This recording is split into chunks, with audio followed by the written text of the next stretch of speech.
My name is Tom Watson. I'm 26 years old. I'll be graduating from college this year. It's not like I failed any of my classes and had to repeat a year. I just ended up graduating later than others because I spent almost 3 years studying abroad in various countries. My parents were quite passionate about education. They didn't stop me when I decided to study abroad.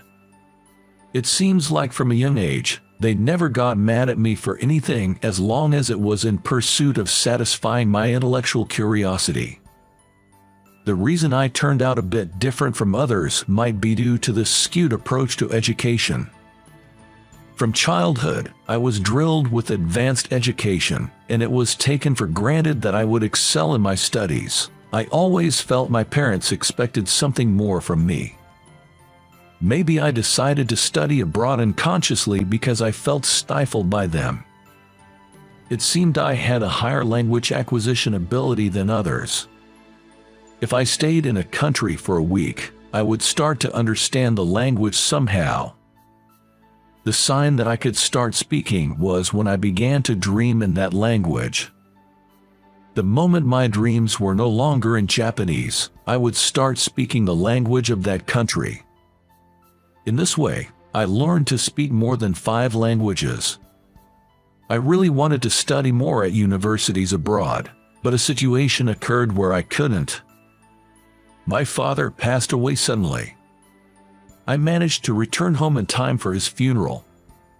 On the night when my father's funeral rites were properly completed, my mother and I had a little drink together. Apart from New Year's drink, this was probably the first time I'd seen my mother drink alcohol. With my graduation looming, my mother looked at me seriously and said, "You are free to live your life as you wish." I was surprised by her unexpected words. I thought she agreed with my father's teaching to stand at the top of Japan as an elite. It seems my mother was considering my situation in her own way. Even though I went to study abroad of my own accord after high school, I was merely walking on the path my father had laid out for me. Suddenly having the path in front of me removed and being told to do what I like, I became confused. As a result, I couldn't make a decision about finding a job, and now I'd become a jobless. Every day, I think about the meaning of living as you like that my mother mentioned, but I don't understand it at all. I don't know what I want to do or what I want to be. And my mother just quietly watches over me. It seems like the world was patiently waiting for me to make a step forward with my own will. Then, one day, I found a sign. It was when I went to buy a sandwich at the convenience store in the neighborhood. There was a staff wanted sign on the glass next to the entrance. Apparently, the older lady who was always there during the day retired. I noticed she hadn't been around lately. I never experienced working part-time, idly watched the movements of the store clerks from the entrance. It looked somehow fun. Maybe a job where you say thank you to people could be a wonderful job.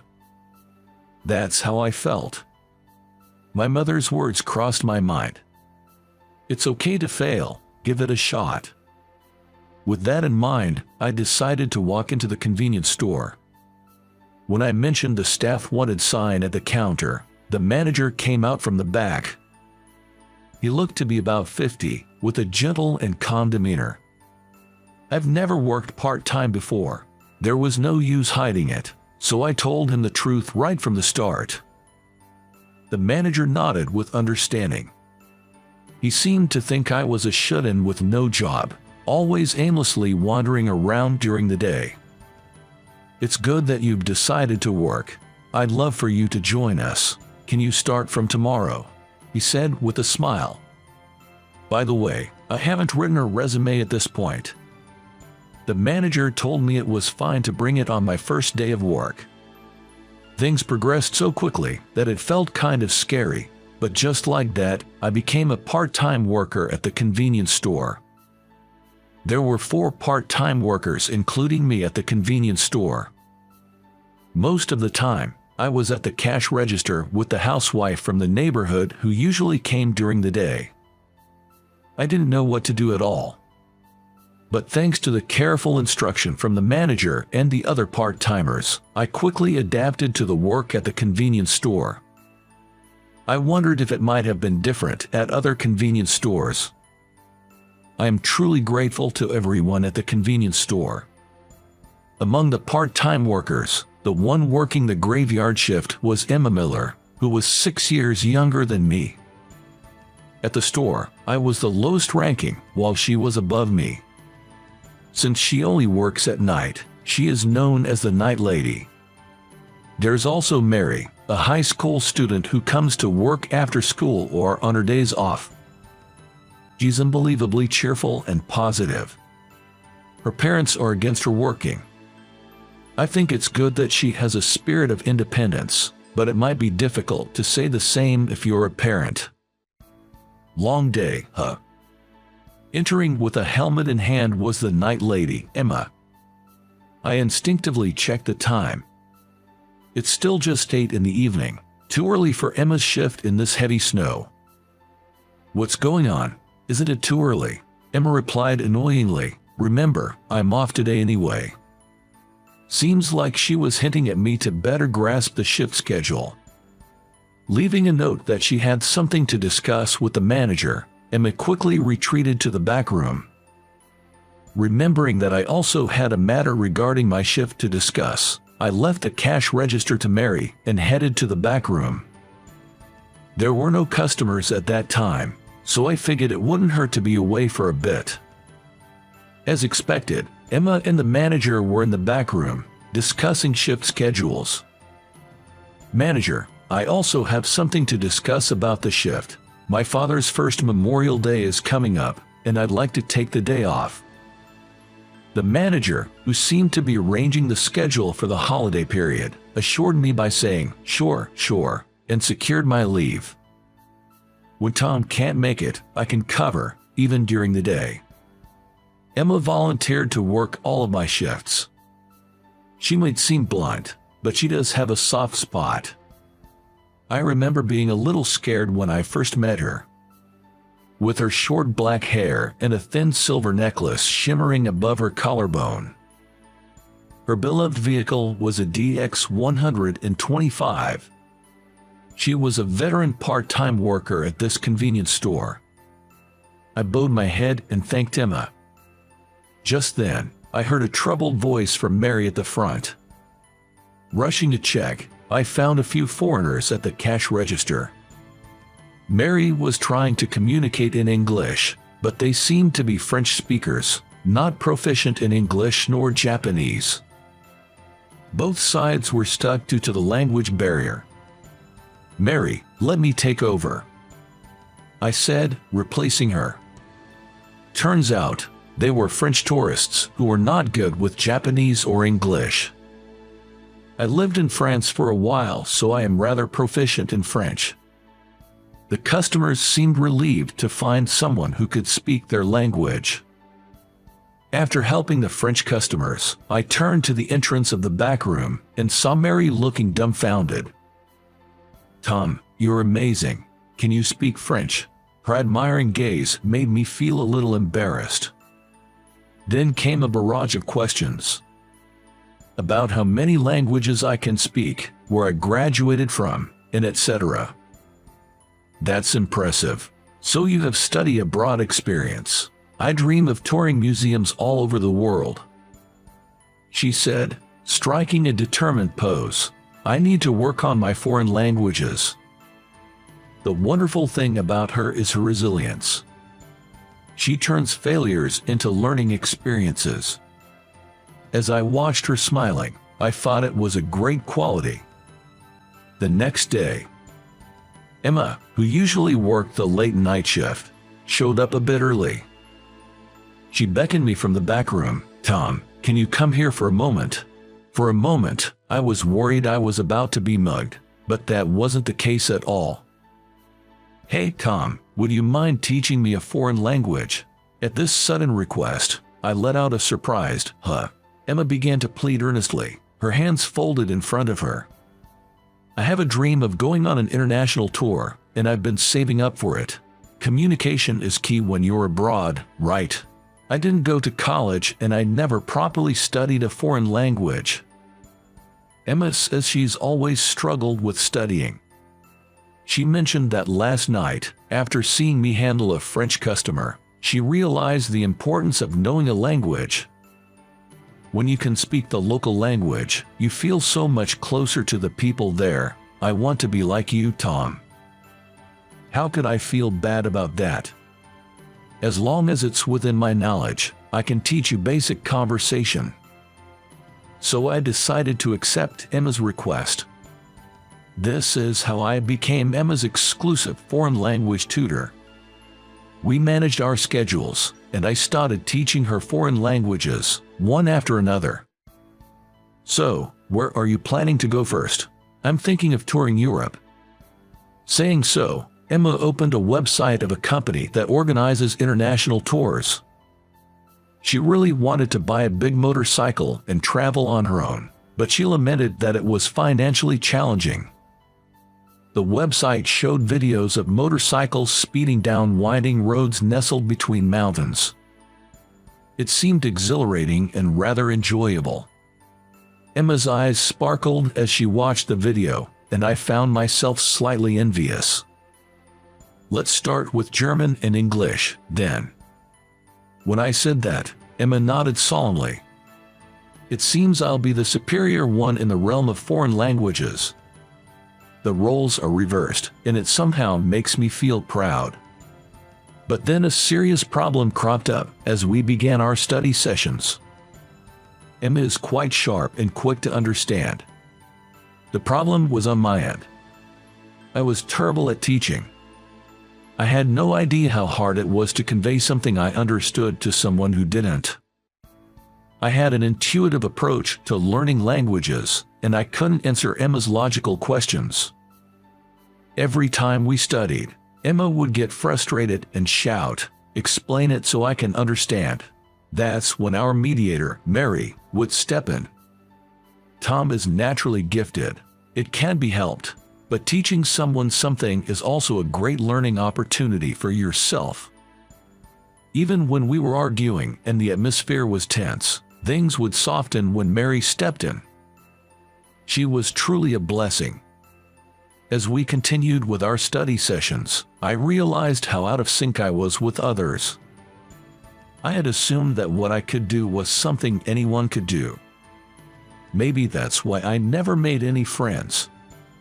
I realized how arrogant I had been, and I felt terrible, probably the worst I've ever felt. When I confessed my troubles to Emma, her reaction left me somewhat disappointed. "What, you're upset about that? Isn't that just a part of who you, Tom, are? It's not a big deal, really." She was so blunt that it made me feel stupid for being upset. Interestingly, no matter how much Emma and I argued, we would always be on good terms the next day. We seemed to get along in the strangest of ways. This was the first time I have never been so deeply involved with someone else, and I couldn't help but recognize that Emma was becoming increasingly important to me. Of course, I didn't have the courage to tell Emma about these feelings. The thought of being rejected was terrifying. One day, another incident occurred at the convenience store. That day, it was Mary and I who were on duty.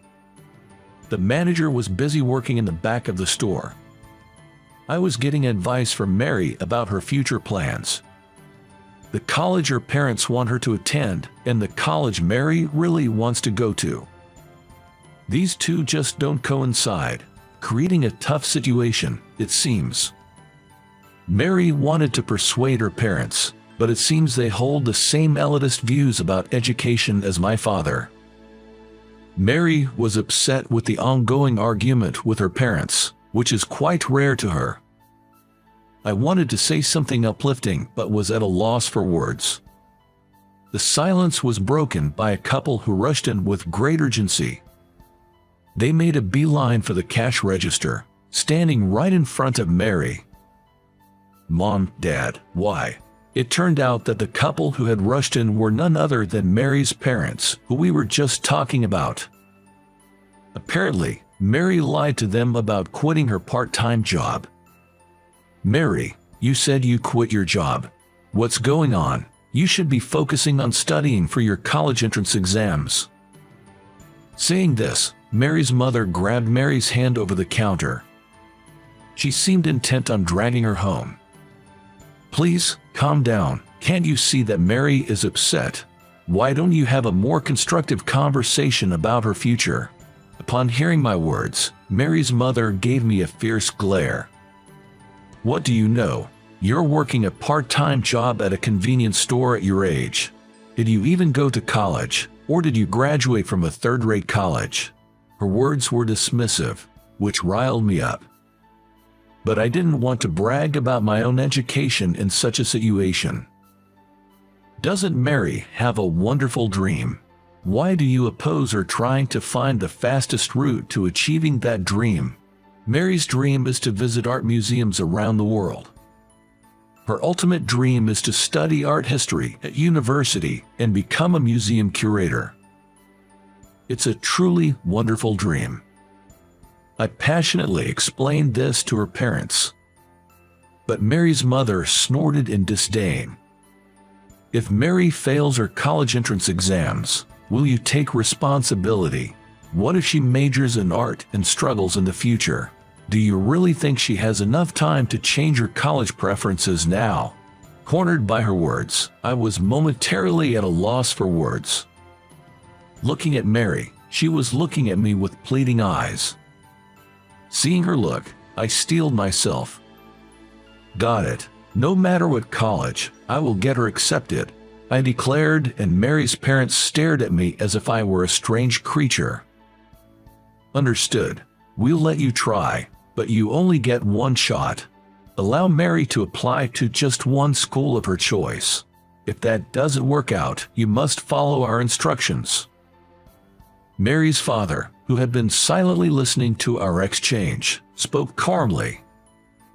Perhaps he wasn't directly opposed to Mary's dream.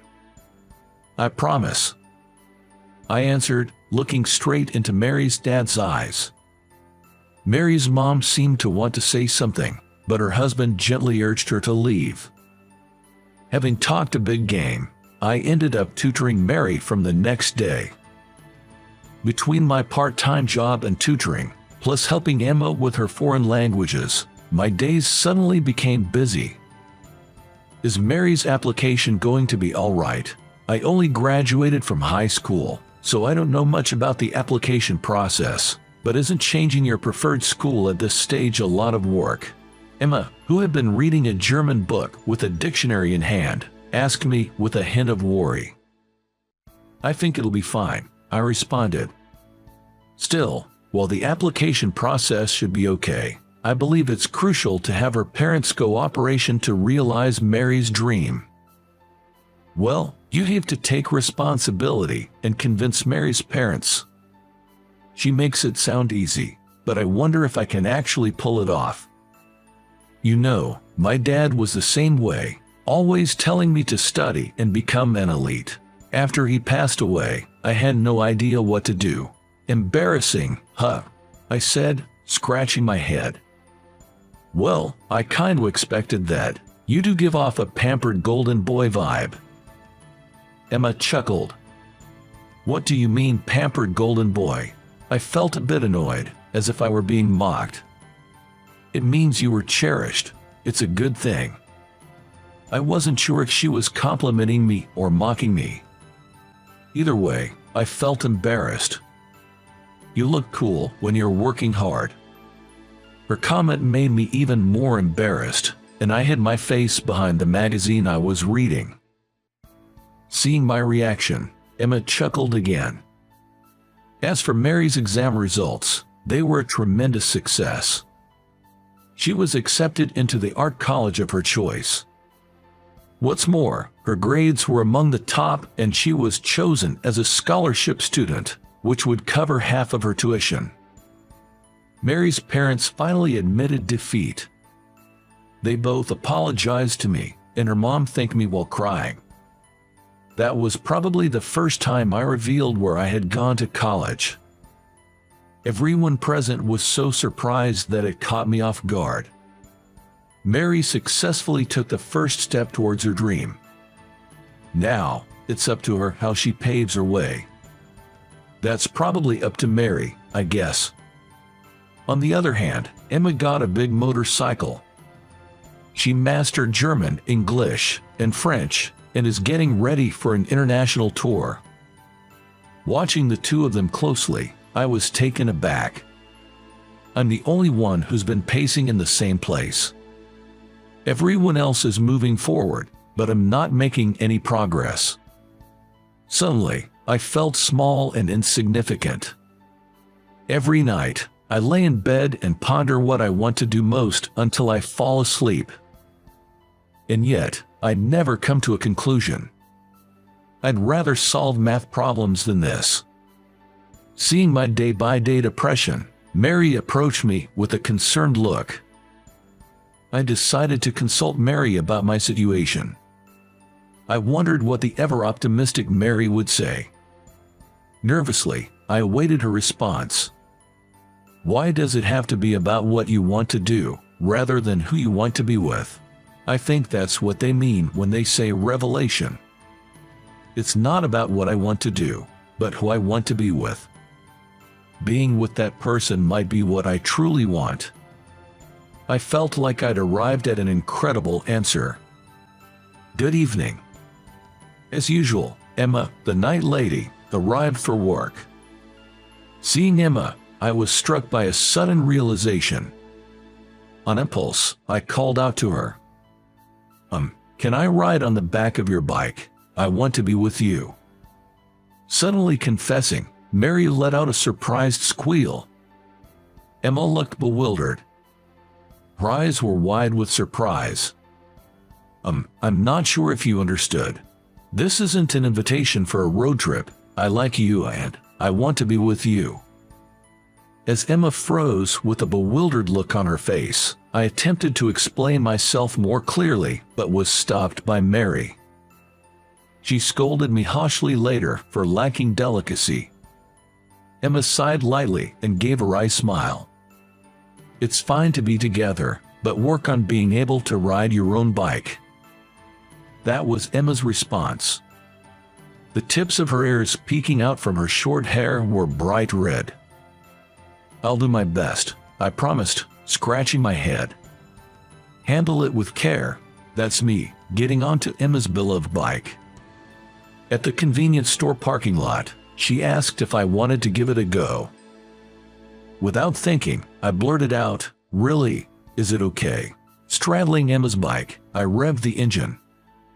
Experiencing its vibration for the first time, I was fascinated by its power. I'll enroll in driving school tomorrow. I was all fired up from riding a big bike for the first time. I couldn't wait to control a motorcycle all by myself. See, you've found what you most want to do now. Mary, triumphant as if her theory had been proven right, was smiling. I had to admit, she was spot on. Change your perspective, and a new scenery comes into view. When you hit a wall, think of another way around. It's a simple thing, but I found it challenging. 2 years later, Mary began touring art museums around the world while studying art history in college. She said she was investing all the money she saved from her part-time job into her future. As for me, I kept reliving that vibration. In the midst of landscapes I'd never seen before, all I could hear was the sound of my motorcycle's engine and the noise of the wind. Emma led the way. She skillfully used her slender body to maneuver her big bike. I struggled just to keep up with Emma as she showed off her fluid cornering. But I was happy to be able to see new scenery together. Our destination on this journey is Milan, Italy. When we arrive there, I plan to kneel down to her. I've decided on the words for my proposal. I want to follow you for the rest of my life. Emma might be a bit taken aback. She may sigh and say, Just ride freely, with a smile. Or maybe she will blush, her ears turning bright red as she looks away, trying to hide her embarrassment. Just imagining gets my heart racing. Milan is still far away. The end of this journey will be the beginning of my life with Emma. I believe in that.